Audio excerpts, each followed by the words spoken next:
petite bougie ébène et fèves de tonka en fond. Nickel. J'adore. Je vais me brûler le doigt. Ok, on est reparti la team, il y a un petit peu de l'orage, mais comme ça nous met dans une bonne petite ambiance. Ce mois-ci, j'ai pu lire pas mal de bouquins, je suis assez fière de moi. En roman, il y a du choix. Manga, bon, il y en a 2, mais on a des comics, des BD, donc voilà, c'est parti.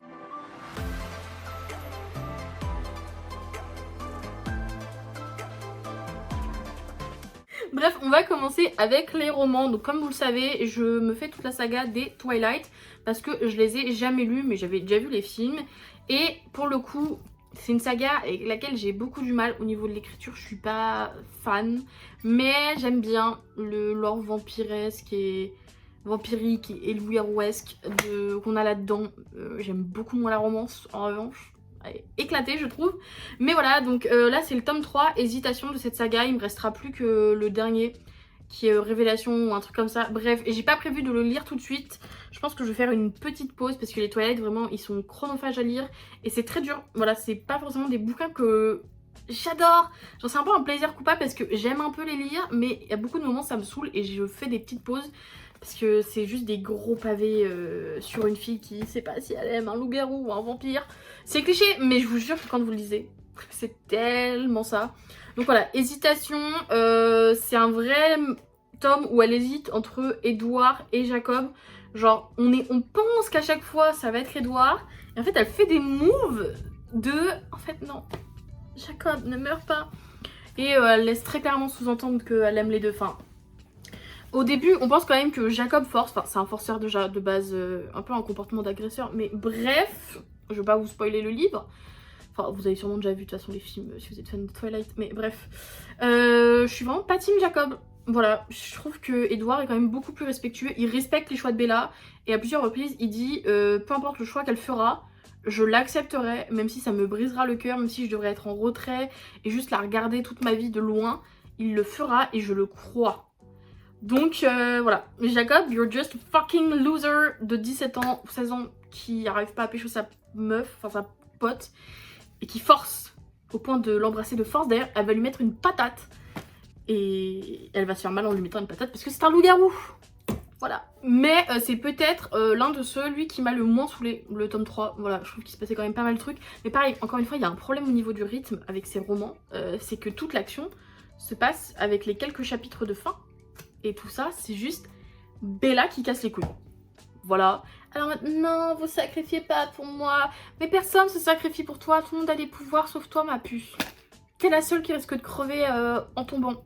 Ouais, j'aime pas Bella, mais je pense que personne l'aime en fait. Tu peux pas aimer Bella Swan. Objectivement parlant, tu peux pas, genre. Bref, sur un aspect un petit peu plus culturel de lecture, j'ai lu La Petite Sirène et autres contes de Andersen. Donc c'est un biblio collège, voilà, j'avais acheté d'occasion chez Emmaüs, ils avaient des offres sur les livres, et vu qu'il y a plein de classiques que je n'ai jamais lus, parce que bah dans le programme scolaire tu peux pas tout lire, et puis on n'y pense pas toujours en termes de lecture, on va plutôt vers des trucs qui nous paraissent être notre cam. C'est vrai que lire des trucs de contes comme ça, c'est pas forcément le truc vers lequel je vais aller en premier. Mais voilà, j'avais jamais lu La Petite Sirène et les autres contes qu'il y avait, donc je crois qu'il y a Le Petit Pousset, et ça fait un peu des fables. Donc c'est Hans Christian Andersen. Donc on a Le Vilain Petit Canard aussi, La Petite Fille et les Allumettes, Les Habits Neufs du Grand-Duc, Ce que fait le vieux est bien fait, et Le Porcher. Alors Les Habits Neufs du Grand-Duc, je crois que j'avais déjà lu, mais je suis pas sûre. Mais par exemple, Le Vilain Petit Canard, je l'avais jamais lu. Donc ça vaut le coup, c'est pas des histoires hyper longues, mais voilà, pour ceux qui ont une culture à combler, comme moi, qui veulent dormir en ayant lu des classiques, bah il est très très cool. Voilà, ça se lit quand même assez facilement vu que c'est un peu des contes destinés aux enfants. Voilà, c'est un peu pour enseigner des leçons, donc bref, c'est assez accessible comme lecture pour ceux peut-être qui aiment pas lire et qui aimeraient commencer, je sais pas, quelque part. Et ensuite, il faut que je vous présente mon bébé, donc c'est mon cadeau d'anniversaire en retard de la part de ma grande sœur. Donc c'est le Magicien d'Oz, mais c'est les éditions Flammarion. Donc c'est des espèces d'illustrations dedans, donc déjà le livre, juste mater l'extérieur. Donc il est dur, voilà, ils en ont plein, ils ont Alice au Pays des Merveilles, Peter Pan. Ils ont le Livre de la Jungle, donc plein de classiques pour les jeunes. Et en fait, dedans, vous avez des espèces de trucs pop-up. Comme ça. Attendez, je vais vous trouver d'autres pages parce que je vous jure, le livre est assez fou. Là, par exemple, on a la méchante sorcière qui disparaît avec l'eau qui lui a été jeté dessus. Donc voilà, c'est un livre interactif pour les enfants. Je crois qu'il coûte entre une trentaine d'euros, 30 euros, quelque chose comme ça. C'est un très beau livre, voilà. Si vous voulez une jolie collection de livres, de classiques, c'est insane. Le travail qui est fait là-dessus, c'est phénoménal. Et moi, je pense que clairement, j'achèterai d'autres livres de cette collection parce que j'adore les beaux livres. Et c'était un plaisir. Donc j'ai découvert, pareil, Le Magicien d'Oz que je n'avais jamais lu. J'étais étonnée de voir à quel point il y a une partie de l'histoire qu'on n'a pas dans les adaptations. Parce qu'en fait, c'est un petit peu une histoire qui est publiée pour les enfants, je crois. Donc à l'époque, vous savez, ils publiaient chapitre par chapitre dans des journaux. Et donc ça se ressent un petit peu ce côté chapitre où on essaie de rajouter une suite à chaque fois. Donc il y a des passages qui sont clairement oubliables et inutiles dans l'histoire entre guillemets. Genre, je pense notamment au pays de la porcelaine, qui est absolument pas connu, que je ne connaissais pas non plus. Dans toutes les adaptations, c'est vraiment une partie qu'on n'aura jamais parce que ça ne sert à rien au récit concrètement, c'est juste pour ajouter de la magie au pays quoi. Donc ça se lit super bien aussi je trouve, c'est très très agréable, la partie illustrée c'est très très beau, vraiment magique. Je suis très contente de l'avoir découverte avec cette édition, là Le Magicien d'Oz. Et en ce moment du coup je lis Wicked, donc vous aurez une review du roman Wicked le mois prochain. Et parce qu'en fait j'ai découvert Wicked avec le film, mais je connaissais déjà la comédie musicale, mais j'ai jamais vu la comédie musicale non plus. Donc voilà, j'aime beaucoup en fait juste l'ambiance et la magie, la féerie, l'esthétique du Magicien d'Oz. Un peu pareil que pour Alice au Pays des Merveilles, en fait l'histoire est pas phénoménale, mais il y a un truc autour qui fait que c'est super cool et que ça a pris de l'envergure dans la pop culture quoi. On passe aux BD, donc j'ai déjà rangé la BD de Tintin Vol 714 pour Disney, donc je vais pas vous la montrer là. Mais donc je l'ai lu, j'essaye de me faire tous les Tintins pareil pour un petit peu voir ma culture, puis aussi voir comment le dessin raciste a évolué, voilà. Parce qu'on va pas se mentir, les dessins sont un petit peu, beaucoup racistes, mais c'est pas grave, on va pas parler de ça aujourd'hui dans la vidéo, enfin c'est grave mais c'est pas le sujet de la vidéo d'aujourd'hui. Donc c'était plutôt cool, c'est en fait Tintin qui se retrouve dans un avion détourné et ils vont affronter un petit peu des bandits. Donc apparemment il y a des personnages qu'ils ont déjà vus auparavant, moi je les connais pas du coup parce que j'ai pas lu les tomes où ils apparaissent, mais j'ai beaucoup aimé, vraiment ça faisait très film d'action etc, c'était assez étonnant, j'ai pas l'habitude de ça dans les récits de Tintin, même si c'est de l'aventure, je sais pas. Ceux que j'avais lus avant, il y avait Tintin au Tibet, que j'avais pas trouvé plus exceptionnel que ça. J'avais lu quoi d'autre? J'avais lu Tintin au Congo et Tintin en Amérique. Voilà. Honnêtement, je préfère Vol 714 pour Sydney. Voilà, je trouve qu'il y a un côté un peu moins chelou. Je sais pas, ça passait mieux. Voilà, ça a moins mal vieilli, je pense. Peut-être parce que c'est l'un des plus récents. Peut-être qu'il est plus récent que les autres aussi. Il y a moyen parce que Tintin au Congo et Tintin en Amérique, c'est les premiers, c'est les OGs, mais les vieux. Et à l'époque, être raciste, c'était la trend. Donc voilà, toujours en BD, je suis une énorme fan de la franchise Les Nombrils. Voilà, donc j'ai tous les tomes et j'ai décidé de me les refaire récemment. Donc j'ai lu le tome 1, Pour qui tu te prends. Le tome 2, c'est Sale temps pour les moches.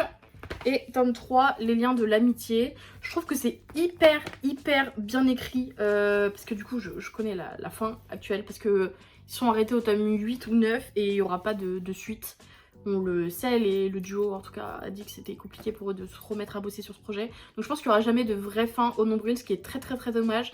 Parce que pour moi c'est la meilleure écriture de personnages que j'ai pu voir dans des œuvres récemment. Et c'est pour une BD qui paraît dans les Spirou quoi. Donc c'est assez phénoménal de se dire qu'une BD pour enfants a cette qualité là d'écriture de personnages, je suis assez bluffée. Donc si vous aimez tout ce qui est délire des mean girls, un petit peu des adolescentes au lycée, donc en gros c'est un trio d'amis où on a Karine la moche, parce que c'est comme ça qu'on la caractérise dans le récit, parce qu'en gros elle est grande, elle a pas de forme, elle prend pas très soin d'elle, et elle est meilleure amie avec les deux bimbos du lycée, Jenny la rousse et Vicky la métisse. Et donc ça fait du bien d'ailleurs d'avoir des personnages de couleur dans les récits, enfin je me rends compte un petit peu maintenant mais on en a pas beaucoup. Et en tout cas des personnages à caractère développé etc, intéressants. Donc elle c'est la fille bête clairement du duo et elle c'est vraiment la malicieuse, la mastermind.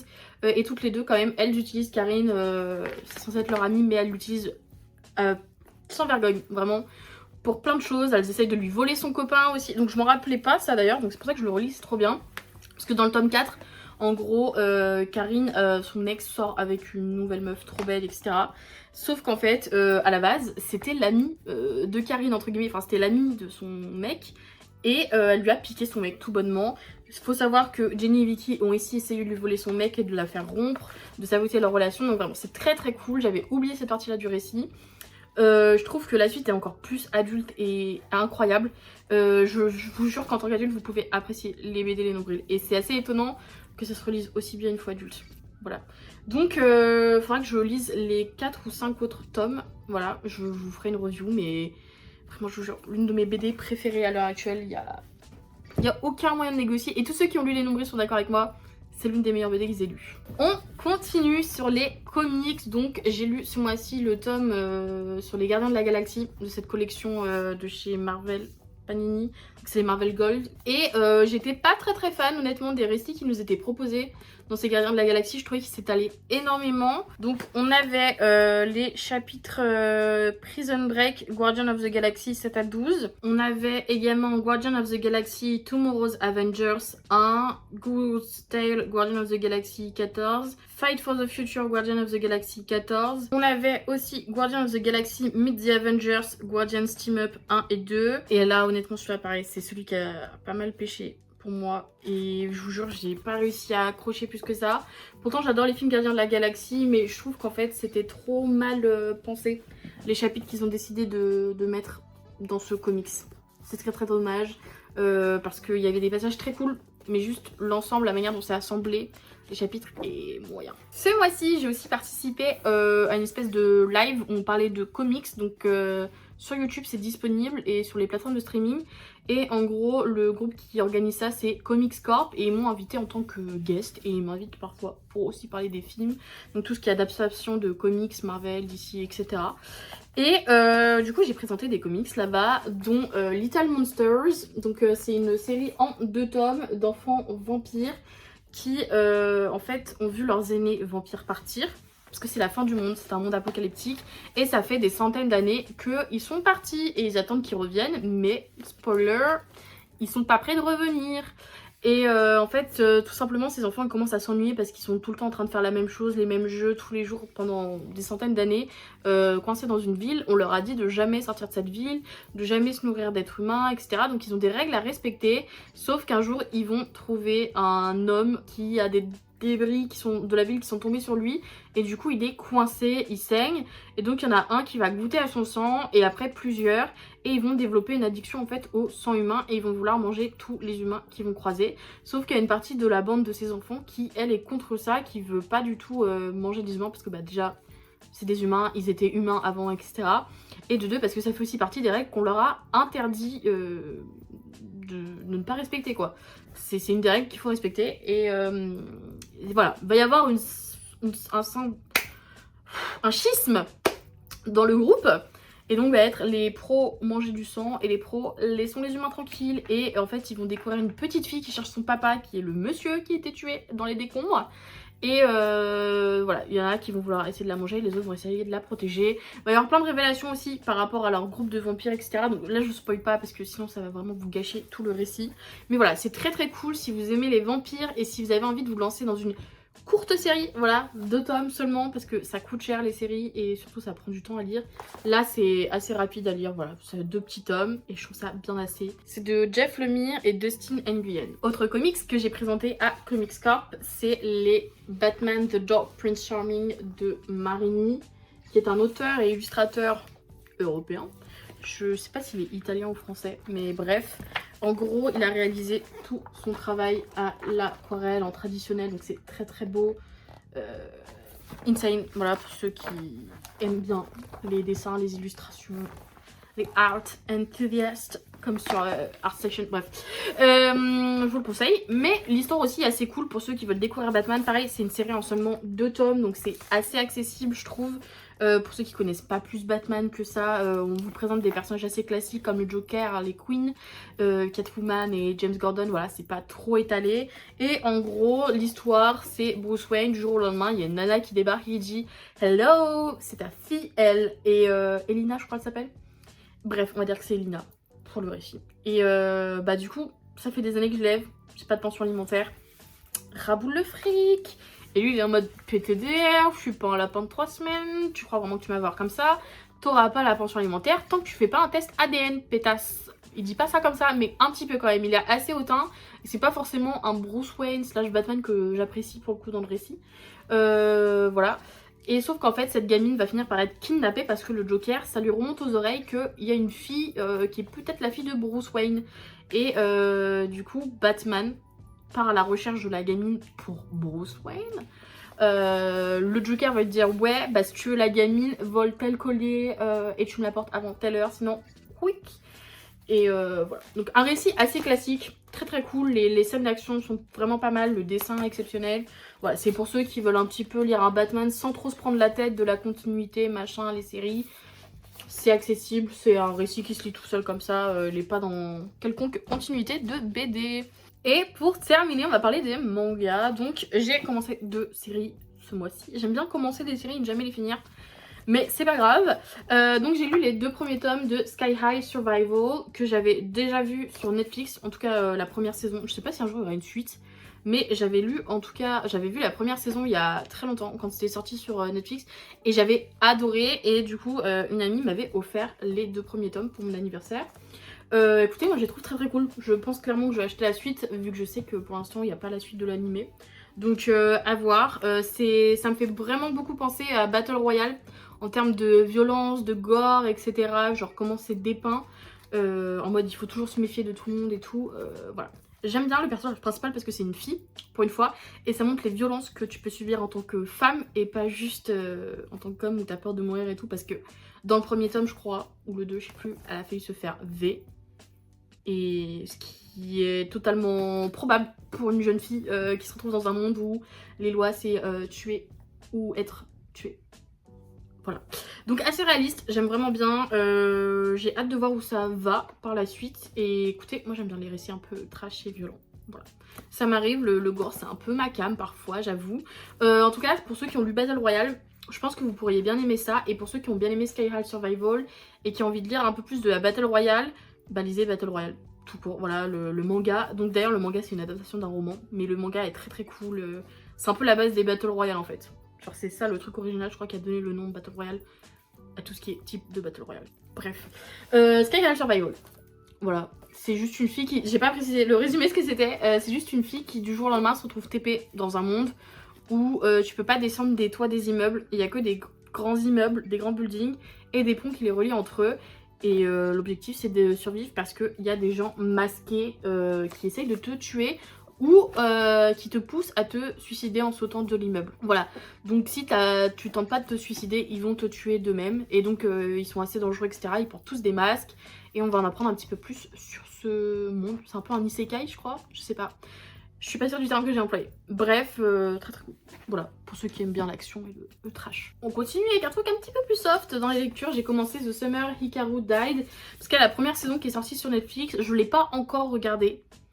Je compte le faire je pense. Mais voilà, je voulais acheter les mangas pour me faire une petite idée du récit de base. Et je préfère lire les mangas que regarder les animés ces dernières années. Donc voilà, j'ai lu les 3 premiers tomes. Et en gros, The Summer Hikaru Died, ça parle de Hikaru et de son pote. Je me rappelle pas de son blaze. Yoshiki. Merci. C'est écrit au dos, heureusement. En gros, Yoshiki, un jour, son meilleur pote Hikaru disparaît pendant une semaine. Et en fait, quand il revient, il lui dit « Je sais que c'est pas toi le vrai Hikaru. Le vrai Hikaru est mort. » Et du coup, on apprend qu'en fait, il a vu son cadavre dans les bois, qu'il a fait demi-tour, qu'il a jamais rien dit. Et un jour, Hikaru est revenu comme par magie. Il s'est dit Something's wrong with you.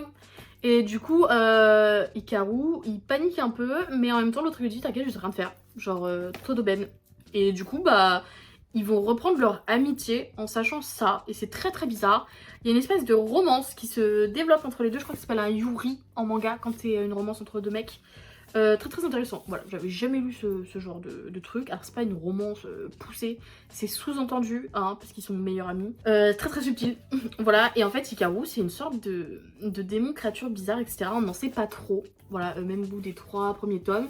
Mais en gros il y a une espèce de créature malédiction sur la forêt qui borde le village. Et donc il y a des gens qui essayent de repousser ça. Et sauf qu'en fait, ces créatures, elle a imprégné Hikaru. Enfin bref, c'est lui maintenant Hikaru. Il a juste piqué son corps. Donc on va voir comment ça se déroule. Parce qu'il y a quelqu'un qui met en garde Yoshiki. Comme quoi, il y a quelque chose qui est vers lui en ce moment qui est très très mauvais. Et qui doit pas se mélanger à ça. Sauf que Yoshiki, il est là en mode Hikaru, je t'aime trop. Même si t'es pas le vrai Hikaru. C'est très très bizarre. Mais j'aime bien. C'est un peu ambiance lente. Ça prend son temps. Mais ça me dérange pas pour une fois.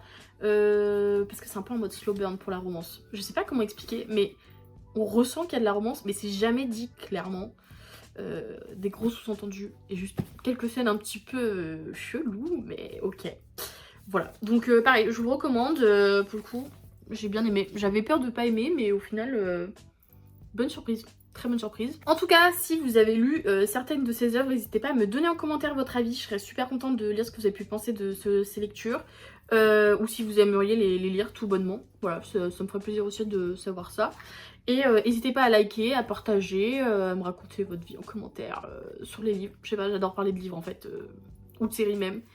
Et n'hésitez pas à vous abonner aussi pour voir mes prochaines vidéos, que ce soit make-up ou lecture. Et sur ce, je vous dis bye, à la prochaine pour une future vidéo.